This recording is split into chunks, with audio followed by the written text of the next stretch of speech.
Welcome to College Hoops Under the Radar by OFG Sports. Here's your host, the online sports guys. And welcome to the debut of College Hoops Under the Radar.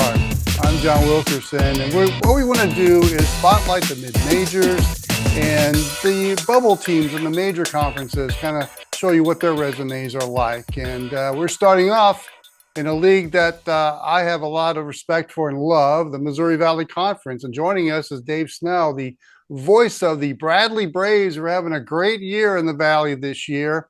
And Dave, when the college basketball season began, what were the expectations of Bradley this season? Well, they were picked first in the league. They have 10 seniors, and that's not seen much anymore. They don't stay around that long. But there was one player that went to Cincinnati that we had last year, and Malavi Leons, who was a two-time Defensive Player in the Year in the Valley. He was drafted by the Oklahoma City Thunder, and he's in the G League now because they're so good. They want him to get more time. He's an excellent defensive player. He's a very good outside shooter, and he's known for his defense. And in the NBA, that's a special guy. So Bradley lost him, but they got Zeke Montgomery back, who had left for Rhode Island, and they didn't win, and he wasn't too happy there. So Brian Wardle had him back. So now he's a starter, averaging about 14 a game. The thing about this team is they have a couple of stars, but it's a total team. You never know who's going to bust out. That's the reason why they won't have too many players of the week and whatever, because different guys do it at different times. And so I think that's the strength of their team. They're very deep, and you never know on any given night who's going to make the contribution that puts them over the top. I want to talk a little bit about your head coach, Brian Wardle.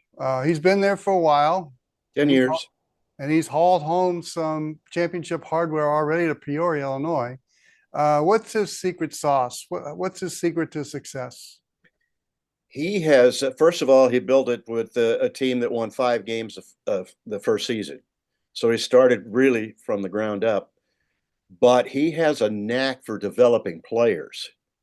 He has a freshman this year by the name of Jaquan Johnson. He's second in the league in conference games and steals. I had a conversation with him. I said, "You ever heard of the Artful Dodger?" And Oliver Twist had no clue. I said, well, he was a pickpocket. And that's what he does. His hands are so quick. He is he played football, very good football player in high school as well as basketball. He averaged 27 points a game in basketball, and he's about the same size as Duke. And so now he Duke gets a spell, and they really don't lose much. He's a freshman, and he's got the quickest hands that I've ever seen. And he now has got more confidence in his shot, and he's a weapon. You put that with him with a 7-foot Serbian named, we call him Meta Janovic, and he's a big guy. In fact, he held the Illinois State center the other night, who is really good, to under double figures, and they go to him all the time. So those are a couple of players. Christian Davis is kind of the X-Man, because he'll bust loose for 20, a double-double in a game, or he'll just make some steals and set up everybody else.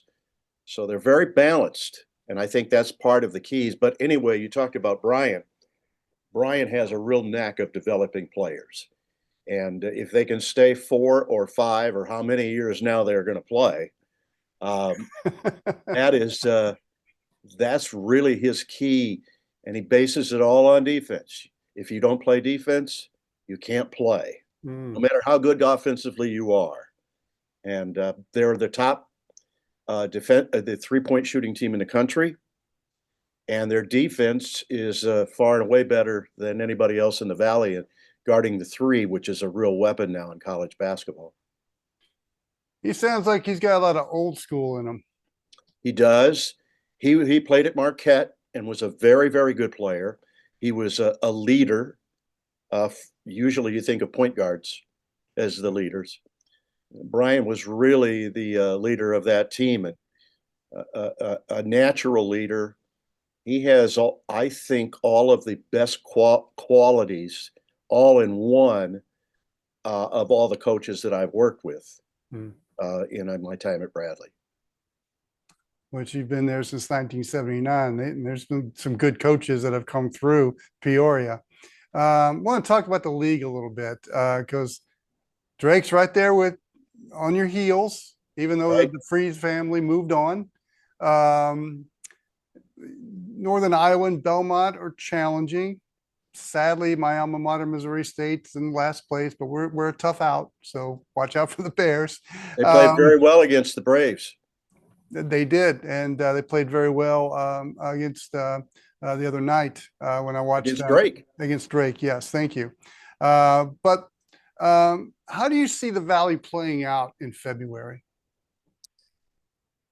That's another thing Brian has a real knack for. They get better and better as the season goes on, and that's probably other teams as well, because now you have a hodgepodge of new players, and it takes a long time to develop. Used to be junior college, and now it's the portal. But I think the one thing about Drake, they play very hard defensively. They use the shot clock down to about 3 seconds, and then whoever has the ball shoots it. But they're really based on their defense. They kind of play defense with their offense because they run the clock down so much, but they're a very, very good defensive team, and they play very hard on the defensive end. So they're going to be a tough out. Bradley will play them again in Des Moines. They did not like the tempo of the game in Peoria, and that being said, they had a chance with about a minute and a half to go to cut the lead to 3, and they thought there was a goaltending play on a play and didn't get the call. So now they're really looking forward to that game. Now, after you have those two, in talking about the Valley, I think the Valley is very, very strong this year, and I agree. Wouldn't have thought that with some teams. UIC has been very, very good. They've struggled a little bit lately. They lost to Southern Illinois, which is getting better, and there's one of those teams that had a lot of new players and a new coach, and they had to try to put it together, but I think they've won like 4 games in a row now, and they were winless before they had the 2 games against your alma mater. And so I don't think there's going to be an easy team. Valparaiso is much better with Roger Powell. They've gone up against some teams as well. Belmont is really a good shooting team. Mm-hmm. Their problems is defense. Every time you look at a stat sheet and you see a team scores 80 and gives up 78, that's not quite a good combination.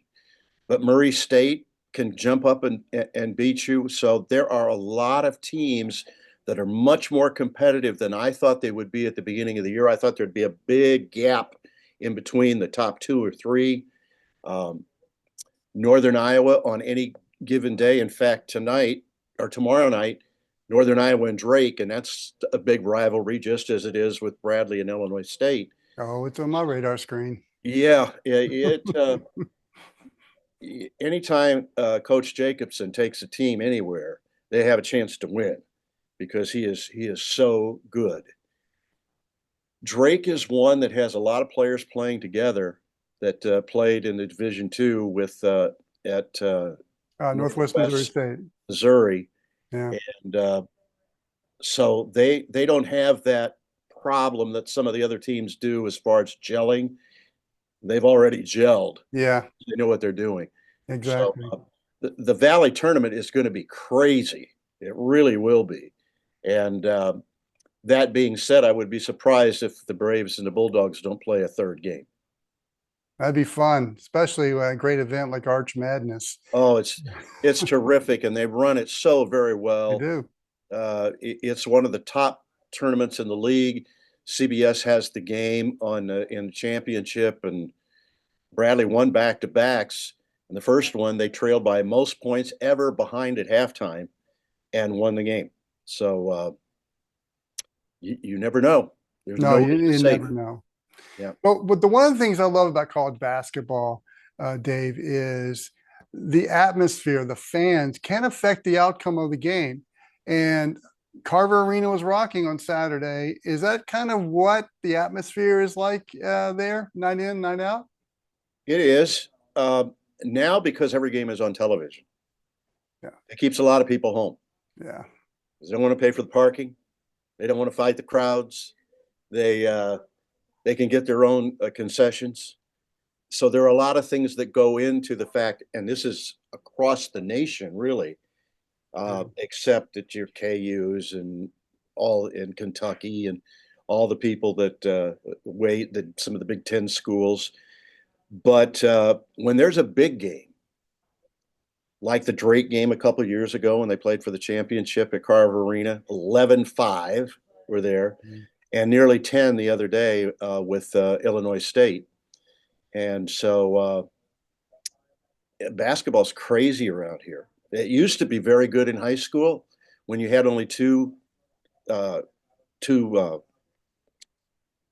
A and double A. So you'd have a lot of Chicago against Peoria games. Mhm. And that was, and they'd sell it out. Now they have four, Oh, and wow. it just killed the tournament in Peoria. Now it's at the U of I again, where it was for many, many years. And finally, again, I like to carry the banner for the Missouri Valley Conference here, based here in Metro Atlanta. And look, this league has had some legends play in it. Oscar Robertson, Wes Unseld, Larry Bird. You saw Hershey Hawkins back in the 80s. Uh, Teams in the Final Four recently, Wichita State came here to Atlanta in Loyola, 13, and Loyola Chicago. Exactly. Teams change in this league, but this league always seems to punch above its weight class. Why is that? I think it's because of the coaches. They're time and time again, Spoon, uh, Spoon Hour, yes. and Barry Hinson was good when he was there. We loved when they came to Peoria because we always had game day luncheons, and those guys spoke. You talk about sellouts. There were sellouts Oh, there. I heard many stories from Coach Spoon Hour going to college there. Oh yeah. I mean, you've had Nolan Richardson. You've Yep. had such great coaches, even going back to AJ Robertson. Cincinnati was in the league. Memphis was in the league. St. Louis was in the league. Uh, and then later on, you had Tulsa, and Wichita State was always they'd always fill it. So there's a lot of tradition at those schools. Southern Illinois, before they became Division One, they were a powerhouse, and Mhm. then they went Division One, and they had Walt Frazier, and they won the NIT, and you can go on about the different schools that they've had success. Look what Evansville did when they went from Division One, and of course the tragedy that happened there in their first year of Division One, and they built it back again, and they had some terrific teams. Valparaiso, who's now a new team in the league, you know what they did in the NCAA. They were there and knocked off people with the Drews. So Right. I think it was because of all of the great coaches down through the years that would have those great teams, and you'd fill up your arenas. So everywhere you would go, it was just crazy. And then one generation came with another generation because they went with the other people. And I think that's why it's so passionate. And I love the conference tournament because it's kind of a brotherhood of the play-by-play announcers that we've had. Mike Reese at Southern Illinois is one of my best friends, and we talk now. He's retired, and we still, would talk. And um, it's just been terrific. It's a terrific league, very well run, veteran people there that know what Mhm. they're doing, and it is great. I really enjoy it. Well, Dave, we appreciate you coming on our podcast, and I hope you're a frequent contributor to our show. And next time we speak, we need to talk about the 2025 St. Louis Cardinals and what they can do this year and how we can help. I don't know what's going to happen with the third baseman, but it's a soap opera about every other day. But you talk about tradition.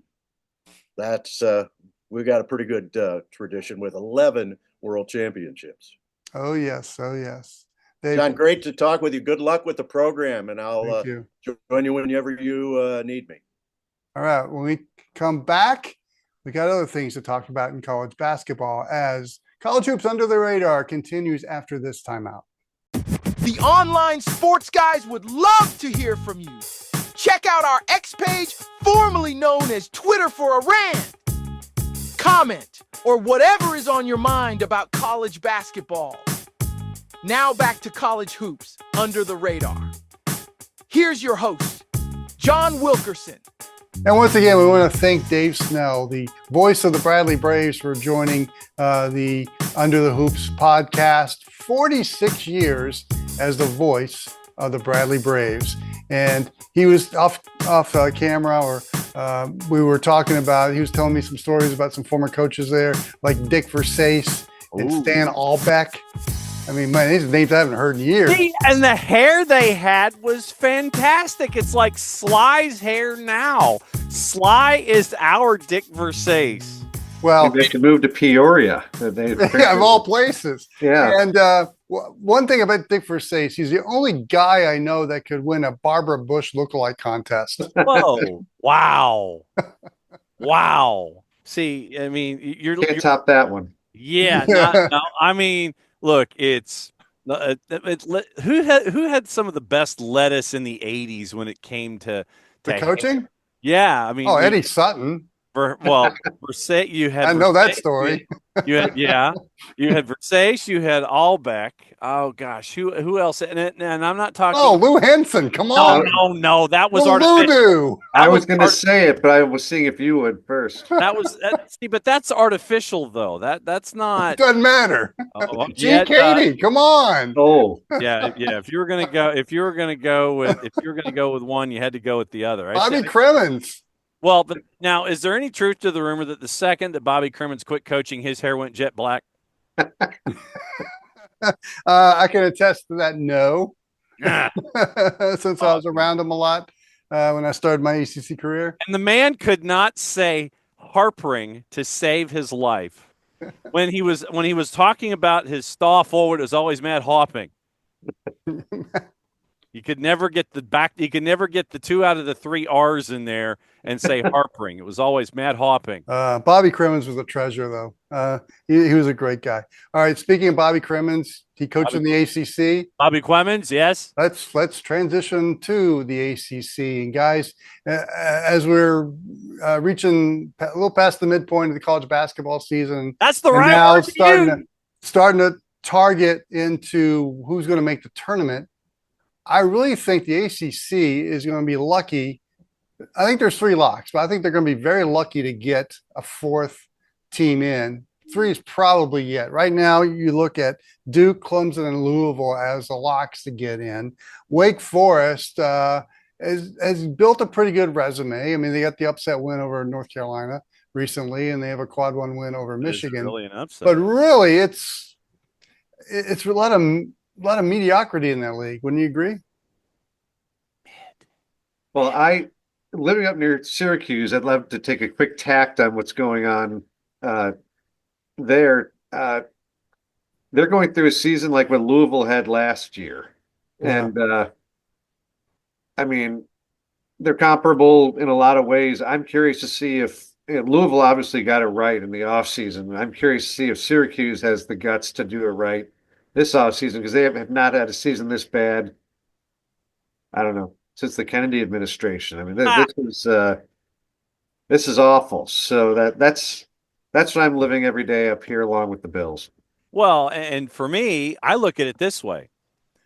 The basketball team in Tallahassee, Florida has twice as many wins in conference as the football team had in the overall, and there was still more snow that fell in Tallahassee than we had wins during college football season.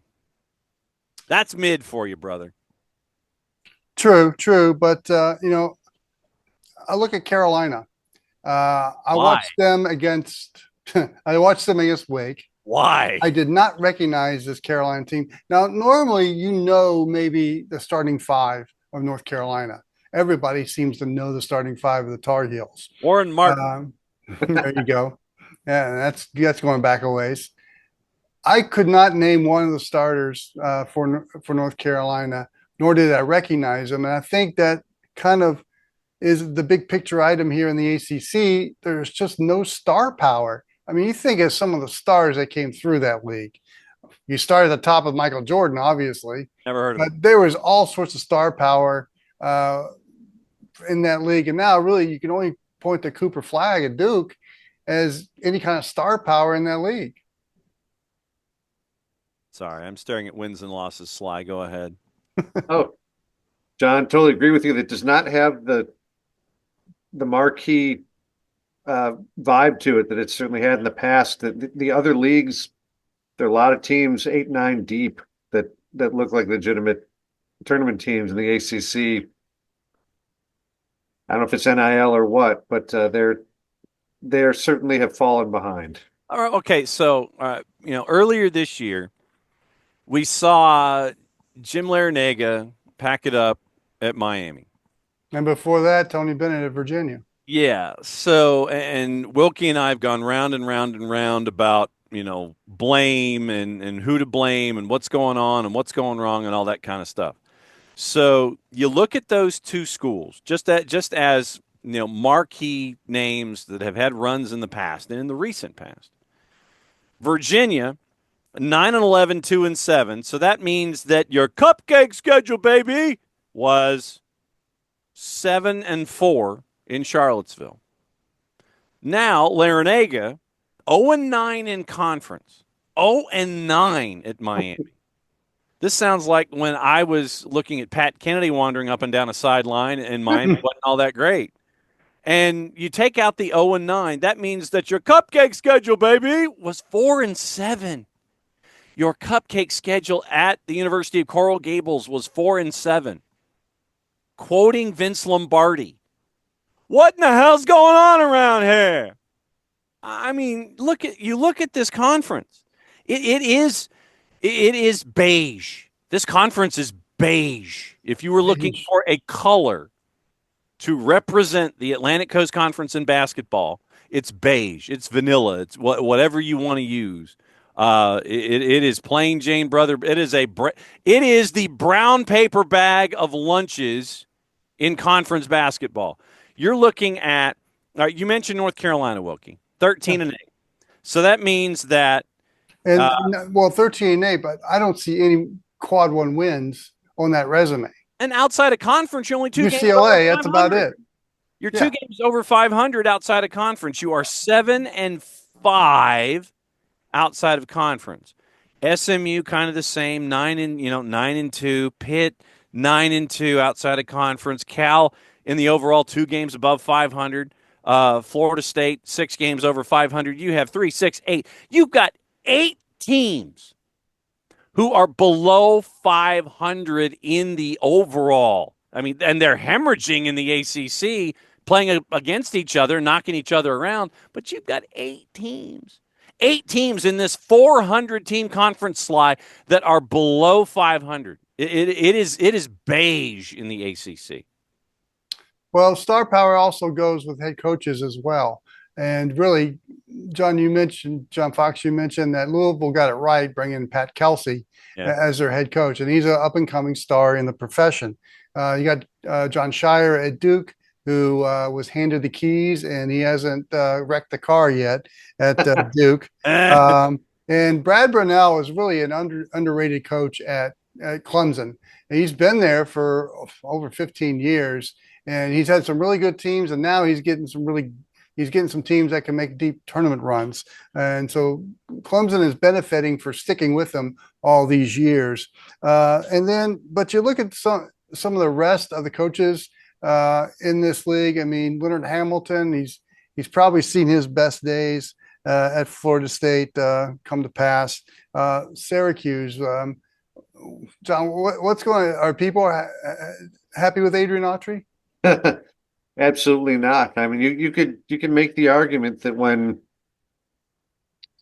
there were NCAA rules, that Syracuse, by having their Nike deal going way back to the 80s, benefited quite a lot. We're able to pay players better than a lot of others. And now that the playing field is more level, there's not as much draw to being in Siberia. So Adrian Autry is a nice, he played here, he coached here, but that doesn't always work out. And that's a big building to be empty. I don't want him to have to move back to Manley Fieldhouse. I mean, it's still up. It might have to be if they keep on this trajectory, but the next hire is going to be very important for them. I mean, look, it's not like it was in the old days, and it sure as heck isn't the Mobile Civic Center in Mobile, Alabama right now. And that's how it is about still standing up. Well, obviously, and you bring up Manley Fieldhouse. Last time I saw it, it was an indoors facility for the football team and the lacrosse team. And the lacrosse team had dibs over the football team. And the lacrosse team more successful. Yeah, exactly. Yeah, kind of crazy. Solutions here. I mean, there's really it's really a hard solution here for the ACC because yes, everything has changed, and Duke is still Duke. I mean, they're getting the players. They're still the brand name. Carolina is a whole different scenario, which brings me to this. The Carolina-Duke rivalry is not being talked about at all. I mean, this is like marketed like crazy on the 4-letter, and everybody circled those 2 dates in February, or the last game of the season, for that game, and stars arrived to be seen at that game. You don't hear that anymore, and I think that's a big deal in this league. I'm deferring to you on this one, Sly, because I'm not an ACC guy. I mean, I'm also curious I really like the way the reformed Big East looks. And I wonder if with that conference in its ascent again, if they're stealing some of the players as well that the ACC would typically get, or maybe enough to knock teams that were good down to being middling. But to me, it's overall, it's similar to what's happening in football, that NIL is helping some teams and it's hurting others, and maybe teams like those in the ACC can't compete on the same level as others. Well, and to your point, you look at the Big East 21st century. Marquette does not have Division I football. St. John's does not have Division I college football. Mm-hmm. How many of the schools in the Big East, Marquette, St. John's, Creighton, UConn, Exeter, Villanova, Providence, Georgetown, Butler, Seton Hall, DePaul, how many of them have Division I college football? I believe the answer is one. If UConn. I'm not, yeah. And so you have an opportunity to devote resources to these particular programs first and foremost, that you don't have to divide up through, whatever, if you're trying to sit there and find economic benefit for a Division I college football program. The first thing on your campus when folks walk in the door for 3, 6, 10 of the 11 teams in the new Big East, it's basketball. Hey, you walk in the door, we're a basketball conference. We can devote resources that we want to devote to our basketball programs. We don't have to worry about, short of what's going on in stores, and Gino Auriemma has, his own pipeline, I'm sure, to anything and everything when it comes to resources. But so does Danny Hurley. Yeah, and so Danny Hurley too. So it's 3 lanes of traffic in stores, but it literally is one door in and one door out in the rest of the schools in the Big East Conference. And so right now they've got 3 teams ranked in the top 25 with Marquette, St. John's, and UConn. Creighton probably will be along the edge, and they might be in the RV category too. But it's simple allocation of resources. Right now, 10 of the 11 in the Big East can sit there and say, nah, we're basketball first. And so they can go to basketball teams and go to AAU and go to coaches and go, look, you're our number one priority. You don't have to worry about competing for any kind of NIL that you would normally with a football school like they've got in stores. Wink, wink, nudge, nudge. How'd you do? How'd you do? You bring up good points there. Also, the Big East has a very lucrative contract with Fox and I think a couple other networks as well. Mm-hmm. You got the Power 4 in football. You got the Power 5 in men's college basketball because the Big East is a power league conference. And yes, basketball centric, and they can reap the benefits from that. The Metro Atlantic Athletic, we're talking about that for one of the Power 5? I don't think so. Man. The Horizon League's right there. I know it's Marist and everybody else in the MAAC. I know how it is right now. Yes. But so as we wrap up things with the ACC, are we in agreement that probably 3 bids are locks? Yeah. What about a 4th?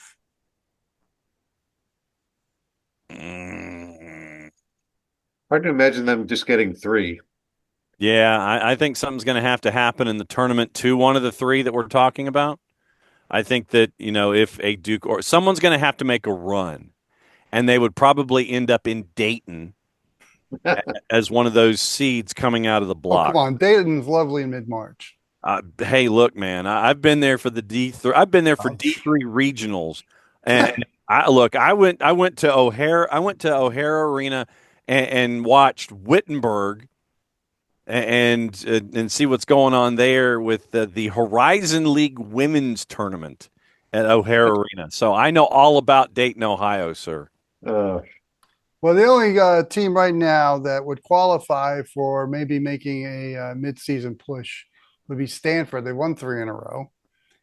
So the Cardinal might be able to get in as that 4th team if they continue that streak and start impressing some of the selection committee. I kind of like Wake because the Carolina win, I think, is huge. And that team's not bad. They got a couple of quad 1 win over Michigan. If they can squeeze, maybe they played tough against Duke on their home floor. That might give them a little street cred there. So possibly Wake and Stanford sneaking in, wouldn't you say? No, Sly. They're in the mix, for sure. Yeah. I just want chaos. That's all I want. So I'm going to say no. I mean, you're getting chaos. I've got beige. Beige is not chaos. Beige is plain. Beige is not chaos. This is the. It's not like it's must-see TV anymore. No. My point with Duke and Carolina. No. This is not even the super train of TV viewing, and that's your Google search for today, kid. It is a bologna sandwich without mayo. No mustard, no mayo, nothing. It is a bologna and American cheese sandwich without any kind of mayo or mustard on it. That's the ACC right now. Well, Carolina Duke rivalry is so big that 2 networks would do the game live in the first go around, ESPN and Raycom. Yeah. And it was always fun to watch who got the better camera positions when you go back and forth. Who got Jim Simpson in that marriage?